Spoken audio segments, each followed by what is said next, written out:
Nako, Sir Jigger! Salamat naman at dumating ka na. Kanina pa kita hinihintay. Kumusta naman ang biyahe mo? Magandang umaga po, Nana Pinang. May balita na po ba tungkol doon sa bayat lupa? May suhestyon si Omar. Handa daw niyang kalimutan ang pagkakautang ng lolo mo at ibabalik niya pa ang titulo sa'yo kapag pinakasalan mo daw ang anak niya. O, handa ka ba doon? Kasal? Teka, ibang usapan na yan. Hindi biro ang kasal eh. Ikaw ang bahala. Basta wala namang pilitan. Pero mawawala sa'yo ang lupa at bahay ng lolo mo. Sige po. Pag-iisipan ko. Pero bukod po dyan sa problema sa bayat lupa ni Lolo, may isa pa po akong pakay. Nawawala ang kaibigan ko. 1 linggo na at dito siya huling nakita.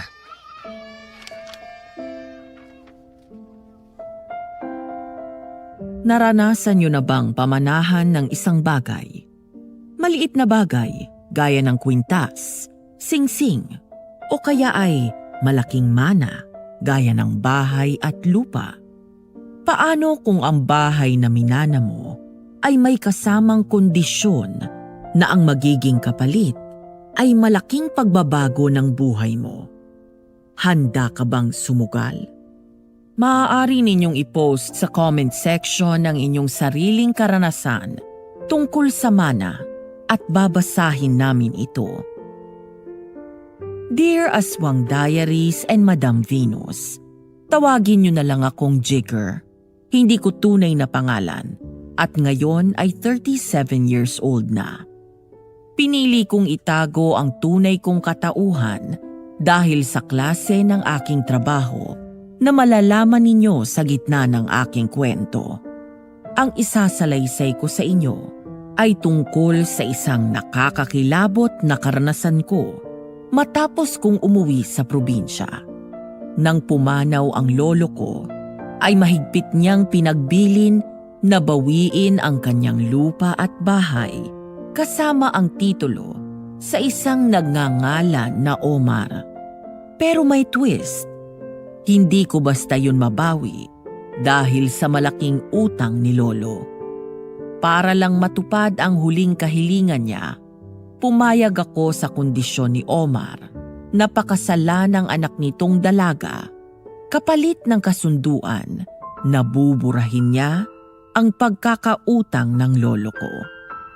Nang makarating ako sa probinsya, nagulat na lang ako nang ipakilala niya ang kanyang anak. Walang iba kung hindi si Ayla, ang kaibigan kong 1 linggo nang nawawala at ang pangunahing pakay ko sa pagbalik sa aming probinsya.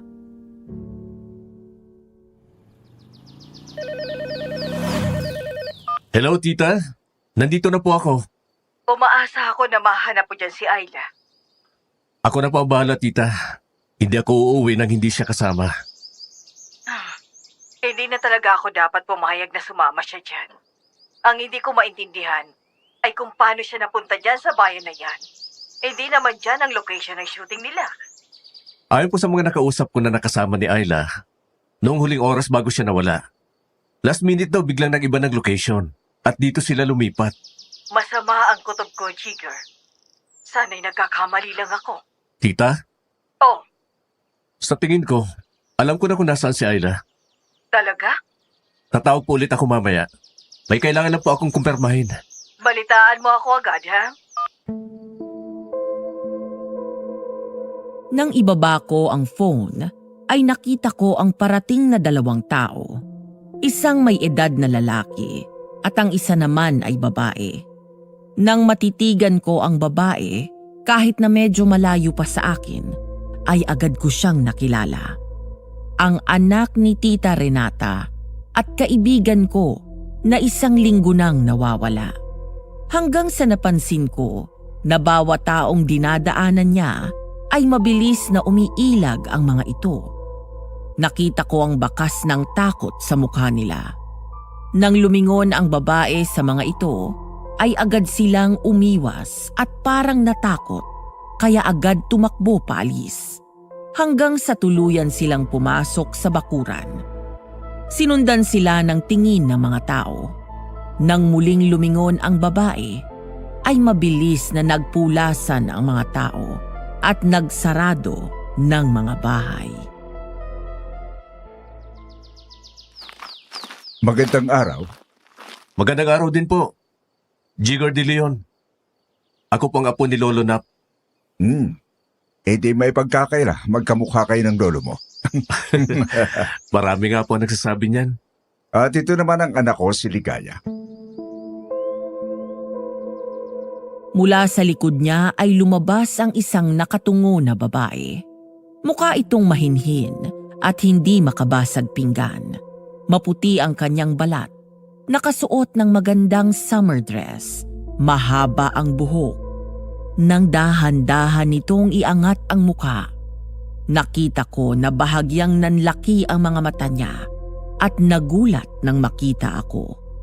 Pero mabilis nag-switch pabalik ang emosyon sa kanyang mukha. Mahinhin siyang ngumiti. Napatitig ako sa maamong mukha ng dalagang ito. Maganda siya.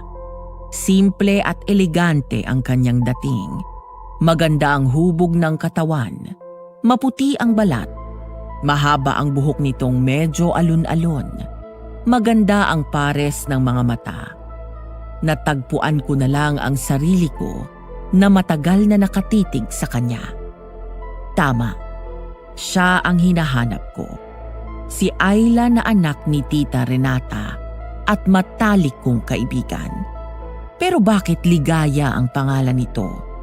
Sa loob ko ay kanina ko pa gustong bumulanghit ng tawa. Maganda ba ang anak ko? Sorry po. Opo, ang ganda. Gaya ng nabanggit ko kay Pinang, handa akong kalimutan ang utang ng lolo mo. Hindi na rin naman siya naiiba sa akin. At lumaki kami ng sabay at para magkapatid. Pero sa kondisyon na magpapakasal ka sa anak ko. Matapos ang araw ng kasal nyo, doon ko ibabalik ang titulo na sinanla niya sa akin. Alam niyo po ba kung bakit umabot sa umutang siya ng malaking halaga at ginawa collateral ang titulo ng lupa at bahay? Iyon ang panahon nang nagkasakit bigla ang papa mo ng colon cancer. Dahil siya ang nagtatrabaho sa pamilya nyo, napilitan ang lolo mo na umutang sa akin at sinanla ang titulo para may maipangtustos sa pangpapagamot sa papa mo. Ganun po ba? Sige po. Pumapayag na ako magpakasal sa anak niyo. Alang-alang sa lolo at papa ko. Mukha din po namang mabait ang anak niyo. Napakahinin pa. Totoo lahat ang mga sinabi mo sa anak ko. Mukhang magkakasundo kayo. Ligaya, anak. Ayos ka ba sa mga napag-usapan namin? Opo, Ama. Sige. Sa lalong madaling panahon ay itatakda ko na ang kasal nyo. Ligaya, anak. Iwan na kita dito. Mas maigi na magkakilala kayo ng mabuti ng mapapangasawa mo. Opo, Ama. Bumalik ka bago maghating gabi para sa pagtitipon. Opo. Nang magpaalam si Mang Omar, ay tahimik lang ang dalagang di makabasag pinggan habang sinusundan ng tingin ang ama. Nahihiya siyang umiti nang humarap sa akin. Maya-maya ay tumingin ulit ito sa likod at sa paligid. Nang makita na wala na si Mang Omar at walang ibang tao, biglang nagbago ang ekspresyon ng mukha nito. Sabay hablot sa damit ko at hinila ko papasok ng bahay, sabay sarado ng pinto. Halika dito. Ligaya? Tragis Ayla. Kailan ka pa naging si Ligaya? Hindi naman ligaya ang dala mo sa buhay ko. Puro sakit ang ulo. Hey, huwag mong problemahin ang pangalan ko. Ang tanong, bakit ka nandito? Tinatanong mo pa talaga? 1 linggo ka nang nawawala. Halos mamatay na sa pag-aalala sa'yo si Tita Ren. Tapos nandito ka ng pala at nagpapanggap. Ano ba to? Kasama pa rin ba sa teleserye nyo? Basta, mahabang kwento. Pero ano yung tungkol sa titulo? Matagal nang nawawala ang titulo ng lupa at bahay na to. Sinabi ni Lolo bago siya nawala na kay Omar daw yun. Sakto naman na nawala ka dito, kaya dalawa kayo ng titulo na hinahanap ko. Pero tingnan mo nga naman ang pagkakataon, ano? Kapag nahanap kita, ay ituturo rin ako nito sa titulo ng lupa namin. Pero delikado sa lugar na to. Delikado pala eh. Pero bakit nandito ka pa? Ikaw talagang pinunta ko rito dahil pinapahanap ka ni tita Ren at alalang-alala na sa'yo. Di pa ako pwedeng umalis rito. Mas lalong hindi ako aalis. Nangako ako kay tita Ren na hindi ako babalik ng Maynila na hindi ka kasama. Ano bang meron dito at nakuha mong magtago? O ngayon, ayaw mo pang umalis? At saka sa akin ka pa talaga nag-aalala? Baka nakakalimutan mo na pulis ako. Hindi sa ayaw. Basta hindi pa ako pwedeng umalis rito. Magtiwala ka sa akin. Paano ang kasal? Nakauuna ako kay Mang Omar. Aba di kasal. Kasal-kasalan ko lang naman yun eh. Kapag nalaman ko talaga na may ginawa kang kalokohan, Ayla Marie, lagot ka sa akin mamaya. Isusumbong kita kay tita. Sasabihin ko sa'yo lahat. Basta mangako ka na wag mo munang ipaparating kay mami. Kakatayin ako nun. Agad akong lumingon sa labas nang marinig ang nakakatakot at malakas na alulong ng aso. Nagpunta kay Ayla ang tingin ko nang isarado niya ang mga bintana at nagsabit ng mga bawang. Naglatag din siya ng mga asin sa pasimano. Maya-maya ay dumating si Nana Pinang at may inabot kay Ayla habang bakas sa muka ang pag-aalala. Iligay mo ito sa bulsa mo, itong mutya. Hindi nila maaamoy yan, pero tiyak ako na hindi nila magagawang lumapit sa'yo. Hindi nila ako masasaktan, Nana Pinang. Takot sila sa akin. Madali ko nabibilog ang ulo nila. Hanggang kailan ka magpapanggap na ikaw ay si Ligaya? Hanggang si maubos ko sila. Nangako ako sa mga tao rito. Natutulong ako at tutuparin ko yon. Sige na, umalis ka na. Kapag inabutan ka dito ng hating gabi, ay tiyak magagalit na naman si Omar at baka mabuking ka pa. At sandali, saan ka pupunta? Kailangan na niyang bumalik kay Omar. Teka nga, Ayla. Hindi ko naintindihan ang mga pinag-uusapan nyo eh. Sino ba si Ligaya? Bakit mo kailangang magpanggap bilang siya? Ako na ang bahalang magkwento ng lahat. Kailangan na niyang umalis kung hindi ay sila ang susugod dito. Magkita na lang tayong dalawa bukas ng umaga, Jigger. Mabigat sa loob ko na hayaan siyang umalis dahil bukod sa gabi na, naalala ko ang sinabi ni Ayla kanina na delikado sa lugar na yon. Isang bagay na hindi ko maintindihan dahil sa pagkakaalala ko, ang bayan na yon ang pinakatahimik at ligtas sa buong probinsya namin. Wala akong nagawa kung hindi ang hayaan siyang umalis. Akma ko siyang susundan nang pigilan ako ni Nana Pinang. Dumito ka lang. Magtiwala ka sa kanya. Ano ho ba talaga ang nangyayari? Ang bayan na ito ay pinamumugaran na ngayon ng mga aswang sa pamumuno ni Omar. At ang alam niya ay si Ayla ang anak niyang si Ligaya. Wala siyang kaalam-alam na impostor na ang kasama niya ngayon. Dahil ang Ligaya na iyon ay aksidenteng namatay sa hindi malamang dahilan nang magkasalubong sila ni Ayla. Aswang si Mang Omar? Oo. Alam ng mga residente dito ang totoo nilang katauhan. Kaya pinangingilagan sila, lalo na si Ligaya. Dahil ang totoong Ligaya ay malupit, mabagsik at walang awa. Ibig sabihin, ang pupunta ni Ayla ngayon ay kampo ng mga aswang? Oo, ganun na nga. Di mas lalo ko siyang dapat sundan. Paano kung mapahamak siya? Ikaw ang mapapahamak kapag nagpumilit ka. Hindi lang ikaw kung hindi pati na rin si Ayla. Hindi mo na kabisado ang daan doon sa gubat lalo at madilim na. Nang mga sandaling yon, ang kwento ni Ayla sakin, pagdating sa gitnang kakahuyan, kung saan may malawak na damuhan at walang mga puno, naabutan niya ang mga aswang na nakatipon at naghihintay sa kanya. Agad siyang binigyan ng daan ng mga ito hanggang sa makalapit kay Mang Omar. Bakit ngayon pala? Paumanhin po, Ama. Nalibang ako sa pakikipagkwentuhan sa mga papangasawa ko at nakaligtaan kong oras. Mabuti kung nagkakasundo kayo. Isa lang ang kailangan mong gawin matapos ang kasal nyo. Ang gawin siyang aswang. Paano ho ang usapan nyo? Ang titulo? Hindi totoo na may utang sa akin ang lolo niya. Sinabi ko lang yon para pakasalan kanya at gawin siyang aswang. Nang sa ganon, ay hindi niya makuha itong lupa. Dahil matagal ko nang inangkin ang bayan na ito. Sa atin ito at tayo maghari dito. Naintindihan mo ba? Opo. Hindi ka na naman ba nagpalit ng anyo? Hindi pa rin po, Ama. Patawarin niyo po ako. Gustuin ko mang sumama sa inyo pero hindi ko po magawa. Mapapahamak lang ako kapag sumama ako at makita ko ng mga tao sa tunay kong anyo. Hindi na maganda to. Isang masamang pangitain na to.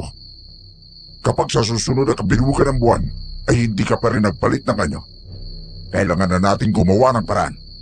Ibabalik kita sa dati. Kapag kinagat kita, tiyak, nababalik ka sa dati. Po?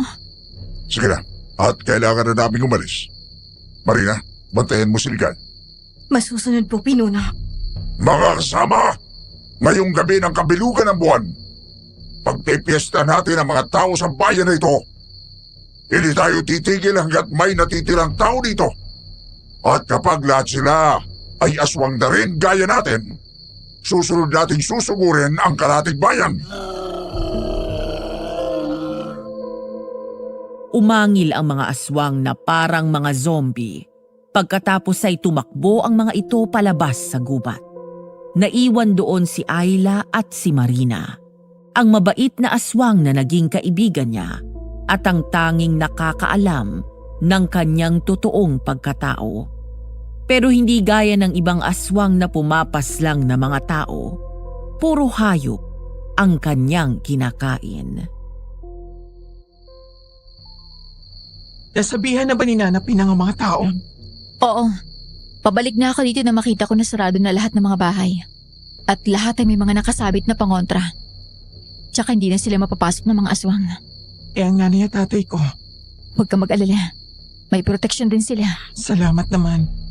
Ilan na bang napapatay mo sa mga tauhan ni Omar? Marami na. Tingnan mo, nakalahati ko na. Mangako ka sa akin, Aida. Kapag dumating ang araw na tuluyan ng lamunin ang kadiliman ng isip ko, huwag kang magdadalawang isip na patayin ako. Oo, pangako yan. Magtago ka na't kumain. Gagawin ko na misyon ko. Mag-iingat ka. Lihim na tinago ni Ayla ang patalim sa likod nang lumapit siya sa isang aswang na nagbabantay doon. Agad itong nangilag sa kanya, kaya sinamantala niya yon at biglang ginilitan sa liig ang aswang. Dahil medyo malayo ito sa ibang bantay, nagawa niyang itago ang bangkay nito. Ganon din ang ginawa niya sa iba pang aswang na kanyang pinatay. Hindi pwede ito! May tatlo na naman na nalaga sa atin. Sino ang may gawa nito? May manunugis po na sumugod dito kagabi nang makaalis kayo. At siya pong pumatay sa 3 kasama natin. Mabuting hapot nakapagtago agad kami ni Ligaya. Nakilala mo? Hindi po eh. Tumakbo agad kami. Kailangan kong malaman kung sino ang manunugis na yan. Kailangan ko siyang unaham bago pa tayo unti-unting maubos. Ama, huwag mo masyadong dibdibin ang pagkamatay nila. Marami pa sa atin ang natitira. Anak, alam mo naman na nagpaparami tayo ng lahi, hindi ba? Hindi na maganda ang nangyayari sa atin itong mga nakalipas na araw. Halos wala na tayong nahuling tao para makain. Hindi natin sila masisisi, Ama. Tuwing gabi na lang ay sumasalakay kayo. Natural matatakot ang mga yon. Kaya bago pa kumagat ang dilim, sarado na mga bahay at armado na sila ng mga pangontra. Kailangan makahanap tayo ng solusyon para mapalabas ang mga taong yon. Kung hindi, mamamatay tayong lahat sa gutom. Lihim daw na napangiti si Ayla habang nakikita na namomroblema ang mga ito. Siya ang nagbibigay ng lihim na babala sa mga tao kapag sasalakay na ang mga aswang. Sa tuwing sumasalakay ang mga ito sa bayan, ay doon niya pinapatay ang mga bantay na aswang doon sa kampo. Maya-maya ay nagpaalam na rin si Ayla sa ama para pumunta kay Jigger. Ama, kailangan ko na pong umalis. Bibili pa kami ng Jigger ng damit ko sa bayan. Sige, gusto ko ay pumili ka ng magandang damit para mabighani siya lalo sa kagandahan mo. Sa ganon, ay hindi na tayo mahirapan na kunin ang tiwala niya. Ako na pong bahala, Ama. Mag-ingat ka sa mga tao. Opo. Ligaya, sandali lang. Bakit? Sinabi mo bang si Jigger ang pangalan ng mapapangasawa mo? Oo. Ang apo na nagmana ng lumang mansyon. Meron na silang kasunduan ni Ama. Fake lang naman yung kasal, di ba? Oo. Una, hindi naman ako siligaya, no? Tsaka hindi naman legal yung kasal dito. Bakit mo na itanong? Wala naman. Ano kasi, kakilala ko siya, kababata ko. Dali ka na. Sumama ka para magkita kayo. Huwag na muna ngayon, saka na. Hindi niya alam ang nangyari sa akin eh. Sige. Nang mga sandaling yon ay hindi na ako mapakali. Ang totoo, hindi ako nakatulog kagabi. Bukod sa nag-aalala ko kay Ayla, may mga nagparamdam na aswang sa paligid. Natakot ako dahil yon ang unang beses na nakakita ako ng ganon. Hindi ko nga alam o kahit sumagi sa isip ko na totoo ang aswang. Hanggang sa wakas ay dumating na rin ang hinihintay ko. Pagpasok pa lang sa gate ni Ayla ay tumakbo na ako palapit sa kanya. Pagkatapos ay tinignan siya mula ulo hanggang paa. Hindi pa ako nakontento ay pinaikot ko pa siya. Hindi ka ba nasaktan? Ha? Hindi ka nila kinagat? Relax. Ayos lang ako. Salamat naman kung ganon. Mukhang naikwento na sa'yo ni Nana Pinang ah. Halika sa loob. Doon ko sasabihin sa'yo ang lahat para handa ka sa mga mangyayari. Siguraduhin mo lang na malinaw ang kwento mo at kumpleto. Dahil ako ang malilintikan kay Tita Ren kapag nalaman niya itong gulong pinasok mo. Natawa ako nang tinawanan lang din ako ni Ayla. Pagkatapos ay umakbay ako sa kanya habang papasok ng bahay. Nang mga sandaling yon ay mas na-realize ko kung gaano ko na-miss ang babaeng ito. Malapit na kaibigan ko si Ayla. Nakilala ko siya noong bagong lipat pa lang kami sa Maynila at naging kapitbahay. Maganda siya, sexy, matalino, pero hindi siya ang tipong ideal girl na mga lalaki. Hindi siya mahinhin, gaya ng pinapalabas niya dito. Maingay din siya at malakas ang boses, masaya man o galit. Kaya niyang sumabay sa ugali at personalidad ng kasama niya. Pangarap ni Ayla na maging isang drama actress. Kapag mahal na araw ay kasama siya palagi sa sinakulo at gumaganap na Virgin Mary. Hanggang sa mabigyan siya ng break at ngayon nga ay nagagawa na niyang makapag-extra sa mga teleserye at pelikula. Hanggang isang beses na nagkaroon siya ng shooting doon sa probinsya namin hanggang sa nawala siya at hindi na nakauwi. Ano ba talaga nangyari sa'yo? Paano ka napunta sa kanila at bakit anak ang tawag sa'yo ng aswang na yon? Aswang ka ba? Ako lang naman ang inaaswang mo dati ah. Bakit? Gusto mo namang inaaswang kita. Feel na feel mo nga eh. Pero teka nga, hindi joke to. Eto na nga. Gabi na ako nag-pack up sa shooting noon. Pabalik na ako sa bahay na tinutuluyan namin. Tapos, may narinig akong babaeng umiiyak at nangihingi ng tulong. Naawa ko kaya hinanap ko. Tapos ayun, nakita ko doon sa talahiban na nilalapan ng aswang na babae, yung biktimang babae. Tumakbo ako pero naabutan niya ako. Akala ko nga maritege na ako at lalafangin na niya ang lamang loob ko kasi sinakal niya ako. Tapos eto yung weird. Tanong siya ng tanong, bakit daw magkamukha kami? Kamukha mo? May kakambal ka bang aswang? Hoy, wala ah. Ang gaganda kaya ng lahi namin. Tingnan mo naman oh. Kaya nga crush mo ko eh. Ew! Kapal ng face! Oh, tapos, ano nang nangyari? Ayun na nga. Sabi ko pa sa aswang, mas maganda ako sa kanya. At hindi ako mukhang halimaw. Eh, ang pangit-pangit niya, no? Napikon yata sa sinabi ko. Tapos kunelyuhan ako. Kakagatin na niya ako dapat. Tapos inatake sa puso si bakla. Ayun! Tigok! Tatakbo na sana ako tapos may dumating na mga aswang. Sa halip na katayin ako, tinawag akong anak ni Omar. Abay, sinakyan ko yung trip nila. Kaya sa naman magkalasog-lasog ang 36-24-36 na body ko, no? Ay be, hindi pwede. No. Hindi ako papayag na gawing dinuguan ng mga aswang na parang inutot ni Satanas. Ayun, nung inuwi nila ako doon sa kampo, doon ko nakita yung mukha ng Ligaya sa picture. Kapag anyong tao. Kamukha ko nga. Kung hindi mo siya kakambal, bakit kayo magkamukha? Abay malay ko. Basta ang itsura nila kapag nagiging aswang. Naninilaw yung mga mata nito at mabagsik ng tumingin. Akala mo nga, malala na ang hepa sa katawan eh. Tapos may pangil. Humahaba yung kuko nila. Tapos kumukulubot yung balat sa mukha nila. Maitim yung katawan nila na parang may maliliit na balahibo. Nakakakilabot yung itsura nila. Kaya paano kung magiging kamukha yung babaeng aswang na yon? So, ibig sabihin, ginawa mo yun para iligtas ang sarili mo? Correct!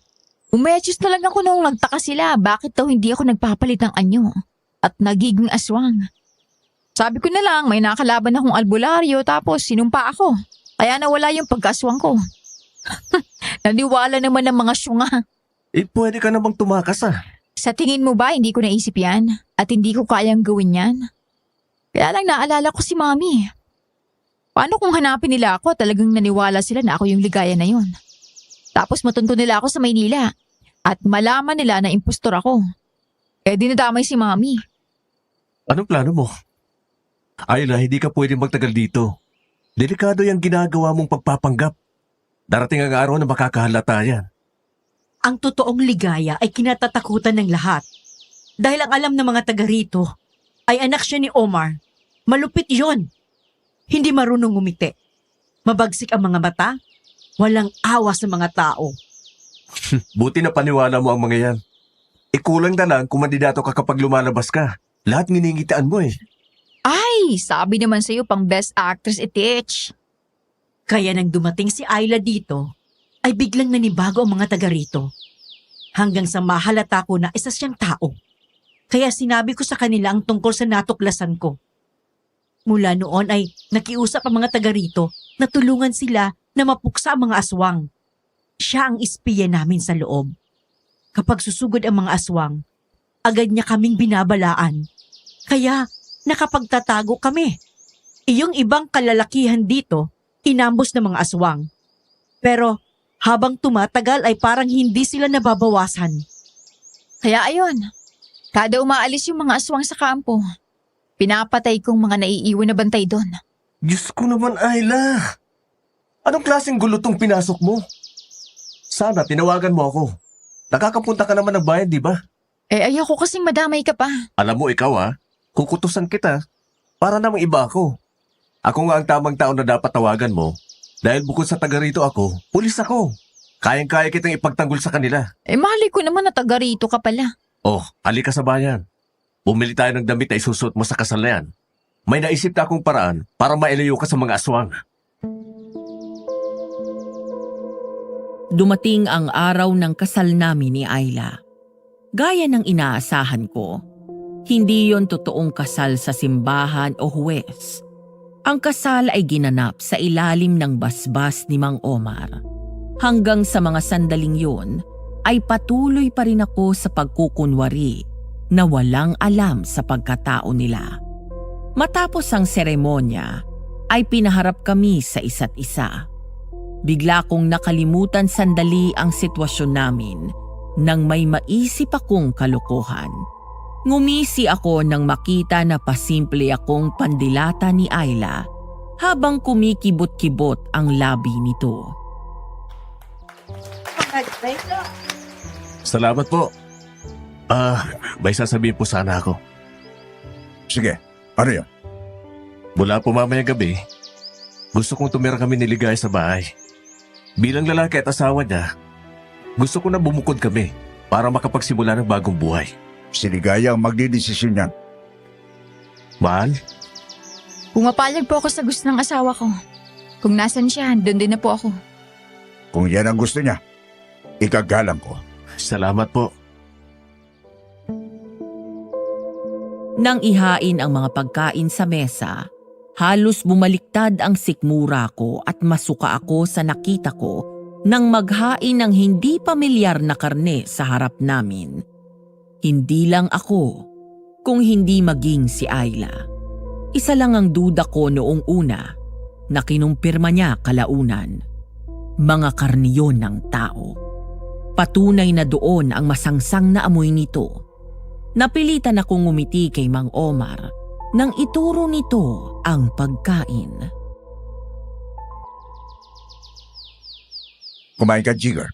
Ligaya, asikasuhin mong asawa mo. Opo. Salamat po, pero busog ako. Sa nervyos ko po kasi kaninang umaga ay naparami ang kain ko. Parang nga hindi ako natunawan eh. Masarap yan. Karni ng baboy mo. Ama, ako nang bahala. Mahal? Gusto mong mauna na tayo sa bahay? Sige ba? Alis na kayo? Uuwi lang mo sa bahay. Dadalhin ko yung mga gamit ko doon. O sige. Magkahawak kamay kami ni Ayla na nagmamadaling umalis sa lugar na yon. Nang sa wakas ay makalayo na, pareho kaming tumakbo sa puno at doon nagsuka ng nagsuka. Lahat ng kinain ko ng umaga ay nilabas ko lahat. Magkahalong pandidiri at awa ang naramdaman ko sa kung sino man ang tao na yon. Maya-maya ay pareho kaming sumalampak ng upo sa damuhan na naluluha. Ilang buwan na ako nandito. Pero hindi talaga ako masasanay na tingnan ng laman ng tao. Kainin ko. Hoy, huwag mong sabihin kumain ka ng tao ha. Sira ulo. Di pa ako nasisiraan ng bait, no? Teka, ikaw bakit mo ko hinalikan sa lips?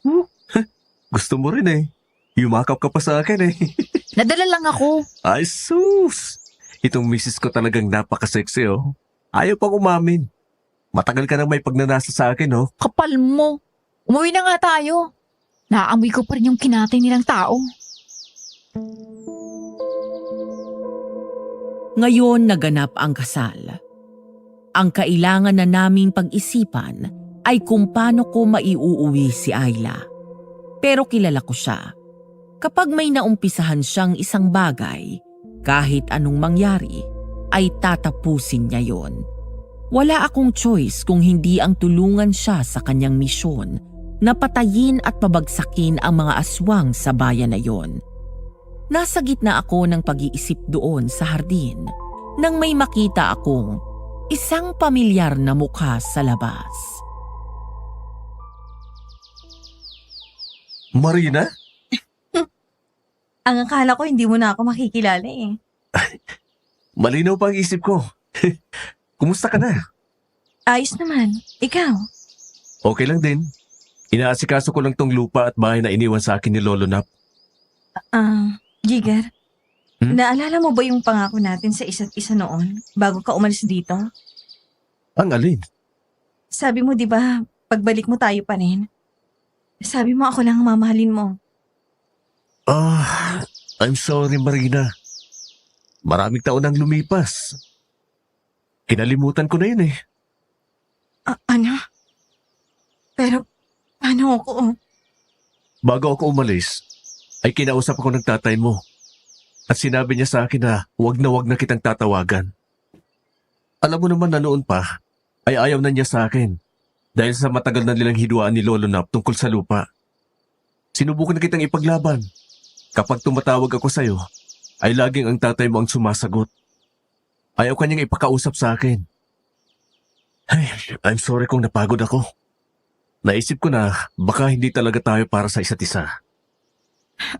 Ang daya mo naman eh. Nangako ka sa akin. I'm sorry. Sorry na. Hindi ko rin inasahan na hanggang ngayon ay naghihintay ka pa rin. Alam kong masakit na mas pinili kong mapagod pero sinubukan ko, Marina. Alam ng Diyos, sinubukan ko na ipaglaban ka. Pero panganay ako sa amin. Alam mo yan. Hindi pwedeng huminto sa'yo ang mundo ko. Ako lang ang katulong ng nanay ko na magtaguyod sa mga kapatid ko. Sana maintindihan mo. Kung si tatay palang may kasalanan, wala na akong magagawa doon. Pero salamat dahil sinubukan mo akong ipaglaban. Isang tanong na lang. May mahal ka na bang iba? Oo. Okay. At least, malinaw na. Pasensya ka na ulit. Sige. Alis na ako. Nang araw na yon, ay nagdesisyon si Ayla na tawagan ang kanyang ina. Nang mahuli siya ng mga aswang at mapagkamalan na si Ligaya, nahulog daw ang phone niya sa kung saan, kaya mas lalong hindi niya naipaalam sa ina ang nangyari sa kanya. Natatakot pa siya noong una, pero dahil sa pangungumbinsi namin ni Nana Pinang, nagkaroon siya ng lakas ng loob na harapin ang ina. Nagriring pa lang ang phone ay nanginginig na ang kamay niya.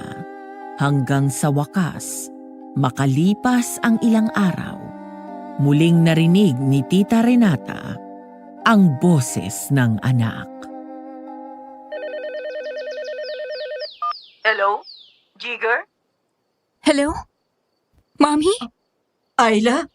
Ayla, anak ko. Ako nga po, Mami. Ay, salamat sa Diyos at buhay ka. Kumusta ka na, anak? Okay lang po ako. Huwag na ako kayong mag-alala. Nasa mabuting kalagayan ako. Umuwi ka na dito, anak. Please, gusto na kitang makita. Opo, uuwi na po ako. May kailangan lang kaming ayusin ni Jigger dito. Ano bang nangyari sa'yo? Tsaka ako na po ipaliliwanag kapag nakauwi ako dyan. Ayoko mag-alala kayo lalo sa akin. Mahabang kwento eh. Basta po huwag kayong mag-alala. Hihintayin kong pagbabalik mo, anak. Opo, I love you, Mami. I love you too, anak. Ngumiti ako nang tumingin siya sa akin na umiiyak pa rin matapos nilang mag-usap. Lumapit ako sa kasya niyakap. Isang bagay ang nagustuhan ko kay Ayla sa kabila ng maingay at makulit nitong ugali ay ang pagiging matulungin niya. Kapag may extra siyang pera ay nagluluto siya ng maraming kanin at ulam tapos pinamimigay sa mga nakatira sa kalye. Minsan kakainin na lang niya ay ipapamigay pa sa mga batang pulubi. Kaya hindi na rin ako nagulat na mas pinili ni Ayla na tulungan ang mga tao doon sa bayan na yun kesa tumakas at unahin ang sarili.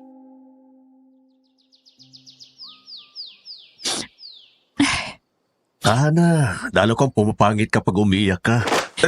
Aray! Bakit ka ba nangungurot? Sinong pangit ha? Joke lang naman to. Ang bigat naman ng kamay eh. Teka, may naalala ako. Paano ka nga pala kumakain kung puro ka rin ng tao ang hinahain doon? Di nagpapadala ako ng pagkain kunwari sa kwarto ko. Tapos kapag wala na sila, tsaka ako tinatapon. Tapos tumatakas ako at pumupunta ako kay Nana Pinang. Siya ang nagpapakain sa akin. Hindi ka nila pinipilit? Minsan. Pero, alam mo na, pang famous best actress ang aktingan ko. Nagalit-galitan ako with major nag-aamok level na tapos. Ayun, tinigilan ako. Hindi pa rin ako makapaniwala na ginagawa mo to. Nilalagay mo ang buhay mo sa peligro kahit pwede ka namang umuwi. Naawa ako sa mga tao eh. Mahirap ang buhay nila rito, Jigger. Wala silang katahimikan.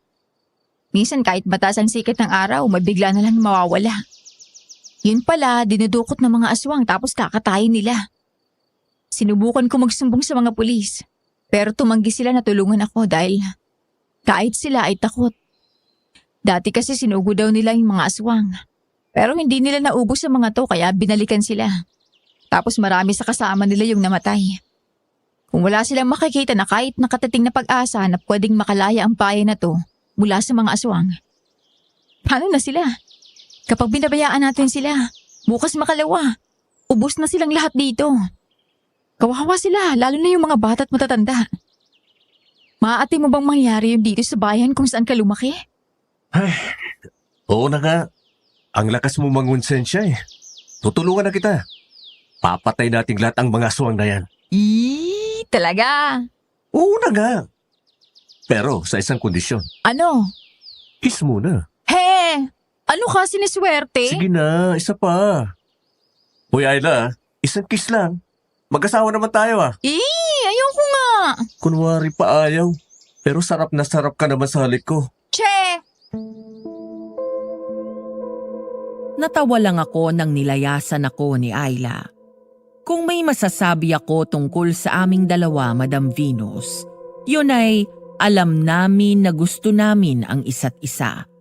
Noon pa man ay espesyal na siya sa akin at ganun din ako kay Ayla.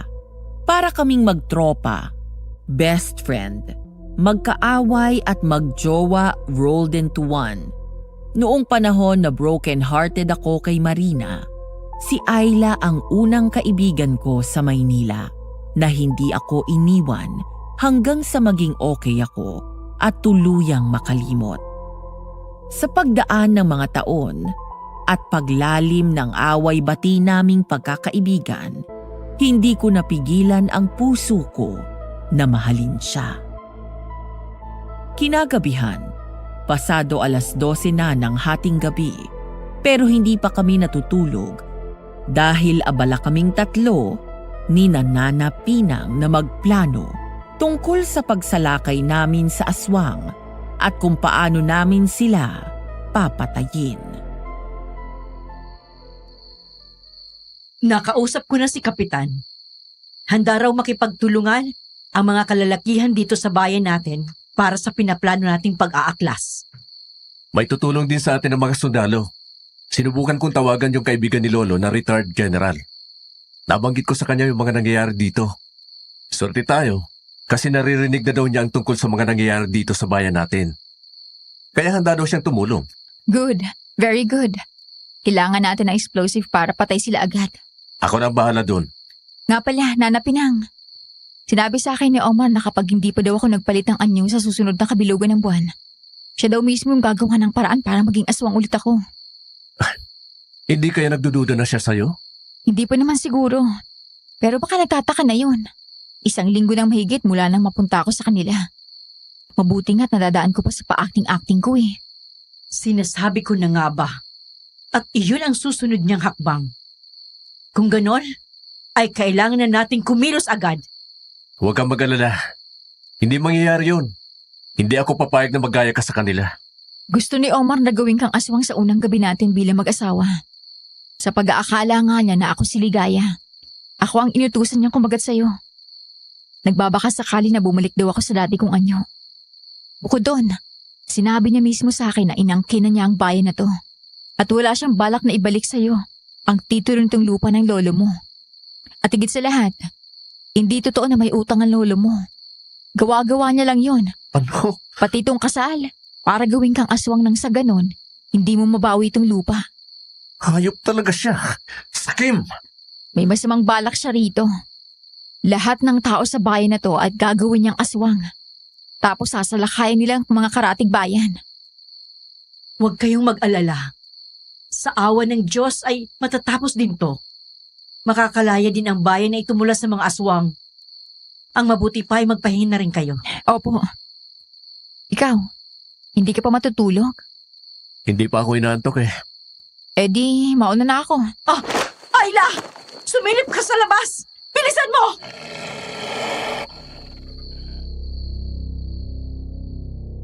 Bigla kaming napatakbo sa bintana.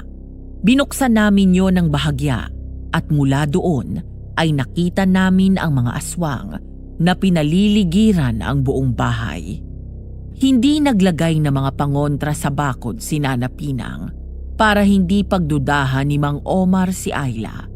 Samantala, nagmadali akong inabutan ito ng anting-anting. Pagkatapos ay tumakbo ako sa kwarto at kinuha ko ang 2 klase ng baril. Isang sniper gun at .45 caliber na parehong may silencer. Haharapin ko sila. Huwag kayong bababa. Ha? Baka kung mapaano ka. Hindi nila ako sasaktan. Magtiwala ka. Kung sakali man na magtangka sila, hindi mo naman ako pababayaan, di ba? Oo naman. Mag-iingat ka. Nandito na ako nakapwesto. Kapag may isang nagtangka na saktan ka, babarilin ko na agad. Sige, patayin mo sila. Kahit gaano karaming gusto mo para mabawasan ang mga demonyo rito. Tamaan mo sila sa puso o kaya sa ulo. Tapos ko ng orasyonan ng mga bala ng baril mo. Tiyak na mamamatay sila agad kapag pumasok sa katawan nila yan. Mabilis kaming kumilos. Ako ay pumunta sa kwarto kung saan sarado ang ilaw, habang si Nana Pinang ay hinanda ang kanyang buntot pagi at itak, maging ang isang garapon ng asin na may pinitpit na bawang sakaling may makapasok na aswang sa bahay. Doon sa silid ay bahagya kong binuksan ang bintana at pumwesto na ang tanging nakalabas lang ay ang dulo ng sniper gun ko, habang si Ayla ay bumaba na at hinarap ang mga aswang. Mula doon ay alerto akong naghintay. Ang kwento niya sa akin, nang makita siya ni Omar, ay sumalubong sa kanya ang galit na mukha nito. Ano ba, Ligaya? Bakit ang bagal mong kumilos? Sinabi ko na sa iyo na kailangan maging aswang ang asawa mo sa gabi ng kasal niyo. Paano ko gagawin yon? Kung ako mismo ay hindi bumabalik sa pagiging aswang ko. Ano ba talaga ang nangyari sa iyo ng gabi yon?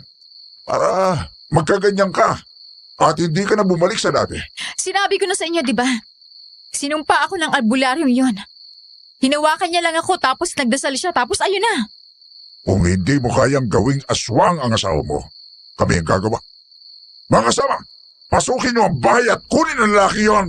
Wag niyong susubukang galawin ang asawa ko. Nainip na ako. Ngayon ka lang pumalpak ng ganito, Ligaya. Kapag hindi ako kumilos, mauubos tayo. Wala akong pakialam, Ama. Dahil mas mahalaga sa akin si Jigger. Wala ka na ba talagang malasakit sa lahi natin?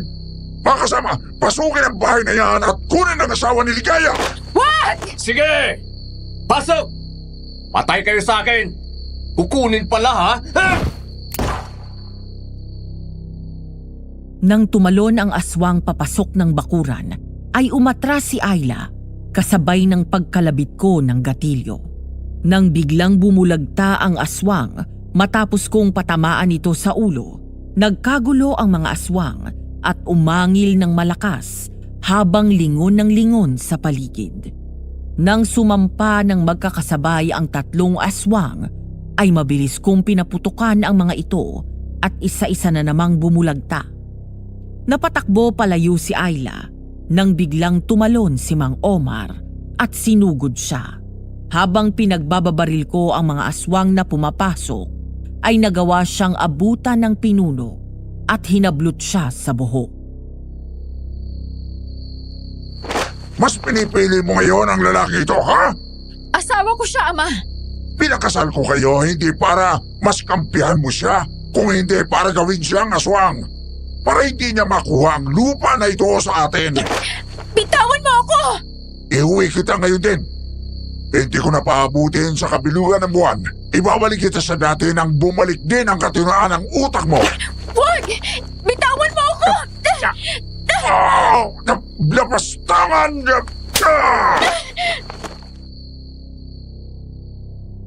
Nang bumagsak at mamatay ang hindi bababa sa 7 aswang, mabilis nagpulasan ng iba at tumakbo palayo. Dahil nasa gilid si Ayla at Mang Omar at hindi abot ng tingin ko, agad kong dinampot ang isang military knife at tumakbo ako sa baba. Naabutan ko ang aswang na pilit hinihila si Ayla, pero bigla niya itong sinaksak ng maliit na balisong sa braso.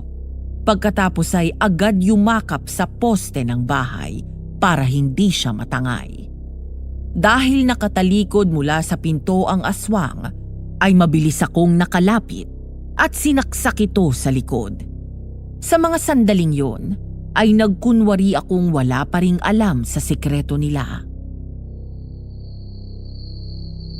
Bitawan mo siya, hayop ka! Huwag kang makialam dito!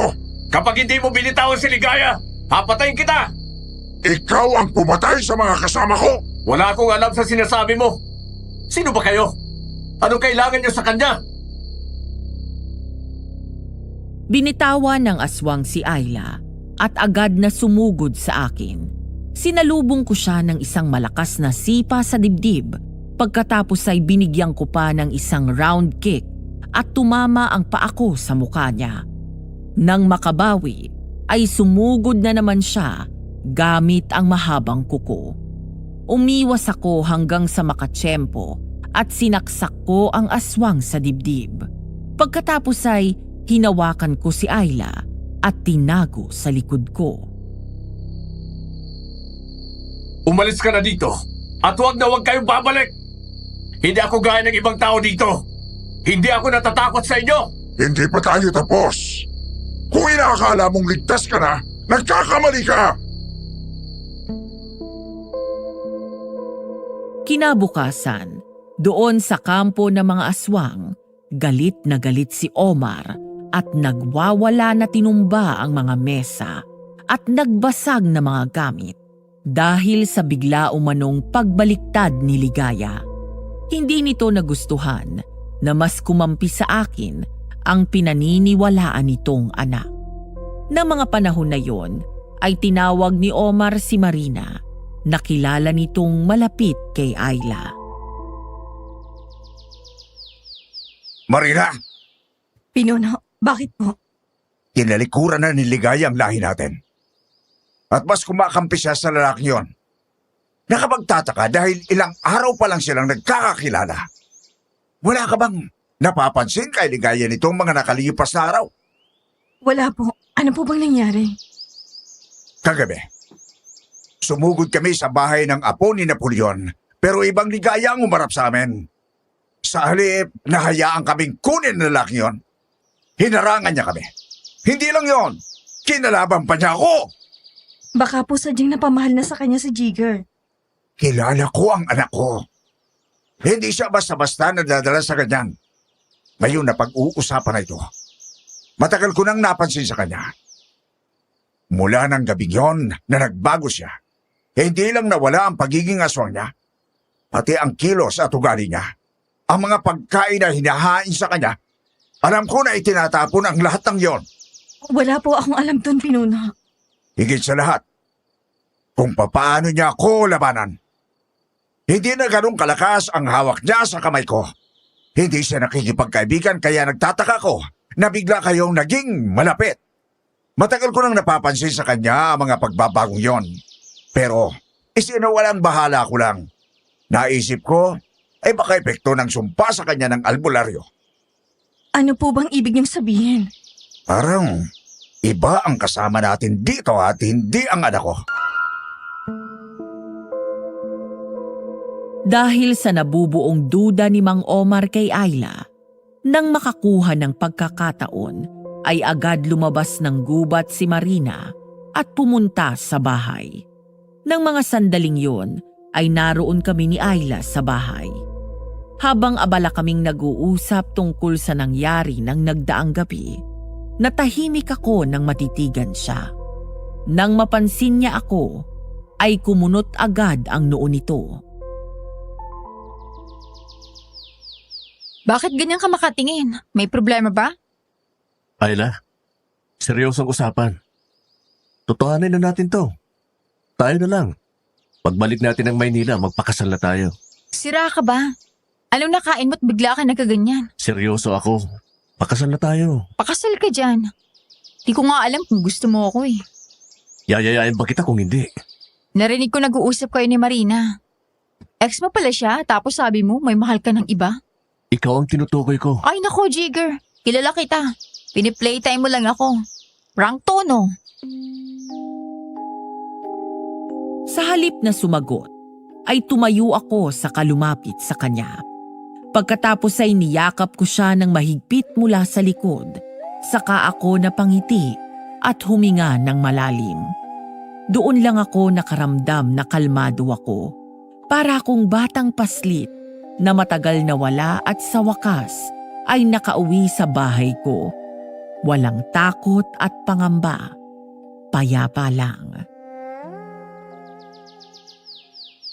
Ay, ang kulit talaga. Sabi na nga seryoso ako eh. Halika sa kwarto. Ipapakita ko kung gaano ako kaseryoso sa'yo. Tingnan mo na. Hindi ka seryoso eh. Sira ulo ko talaga kahit kailan. I mean it, Ayla. Mahal kita. Mahal na mahal kita, matagal na. Matagal nang higit sa kaibigan ang tingin ko sa'yo. Alam ko, at nararamdaman ko na ganun ka rin sa akin. Talaga ba? Nasa gitna tayo ng problema sa aswang tapos ngayon ka magko-confess ng ganyan? Ayaw mo nun? Kakaiba? Ay naku, Jigger! Tigilan mo nga! Hindi ko siya pinatapos sa sasabihin niya nang bigla ko siyang halikan sa labi. Ibang klase ng saya ang nararamdaman ko nang yumakap si Ayla sa liig ko at tumugon. Mahigpit ko siyang niyakap habang mas nagiging malalim ang halik namin sa isa't isa. Parang walang kahit isa sa amin ang gustong huminto at bumitaw. Ang ilang taon naming pagtatago ng damdamin namin sa isa't isa ay binuhos namin sa sandaling yun. Mahal na mahal talaga kita, Ayla. Alam ng Diyos kung gaano ako kaseryoso sa'yo. Kaya nga mula nang makilala kita, wala akong naging girlfriend. Dahil sa'yo yun. May magagawa pa ba ako? Eh malakas ka sa akin. Mahal din naman kita, matagal na. Talaga? Oo. Bagong lipat pa lang kayo sa bahay niyo, crush na kita eh. Hindi ko lang maamin sa'yo dahil natakot ako na masira yung friendship natin. Sakaling hindi mo pala ako gusto. Baka iwasan mo ako. Ay, sabi ko na nga ba eh. Ay! Marina! Nandiyan ka pala. Nang lumingon ako ay nakita namin si Marina na nakatayo sa pinto. Nakita ko ang sakit sa mga mata niya. Nakaramdam ako ng guilt, Madam Venus. Hindi ko plinano na ipaalam sa kanya na si Ayla ang babaeng mahal ko dahil ayoko na sanang dagdagan ang sakit na naibigay ko sa kanya. Pero siguro nga, kailangan niyang malaman ang totoo.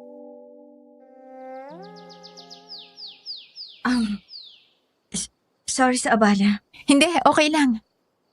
Nagpunta lang ako dito para balaan ka. Nagdududa na si Omar sa'yo. Napagtagpi-tagpi na niya ang mga napansin niyang pagkakaiba mo sa dating ligaya. Lalo na sa ugali at kilos mo ngayon.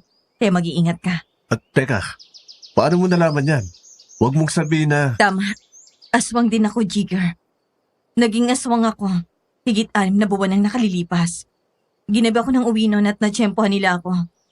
Mula nang maging aswang ako, umalis na ako sa amin para hindi ko masaktan ng mga magulang ko.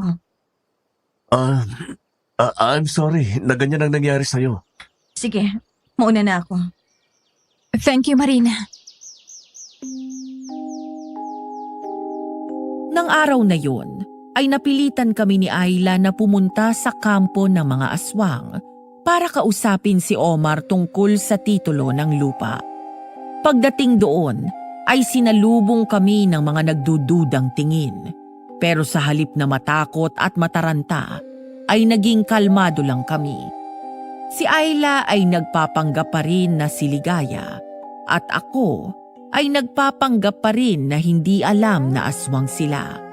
Nakita ko ang bagsik sa talim ng tingin na pinukol sa akin ni Mang Omar. Alam ko na ang galit nito ay mula sa huling beses naming engkwentro. Ang akala ko ay galit siyang makikipag-usap sa amin, pero agad itong nagpaskil ng peking ngiti at mahinahon kaming kinausap. Anak, napasyal kayo. Naparito kami dahil may nais pag-usapan si Jigger tungkol sa lupa. Ano ang tungkol doon? Nangako ka na pagkatapos ng kasal namin ni Ligaya, ay ibibigay mo sa akin ang titulo. Kukunin ko na po sana. Oo nga pala. Ang titulo. Hinahanap ko ba?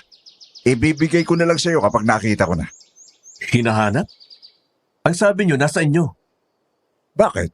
Wala ka bang tiwala sa akin? Hinahanap ko pa. Kung wala akong tiwala sa inyo, hindi ako pumayag sa gusto niyo.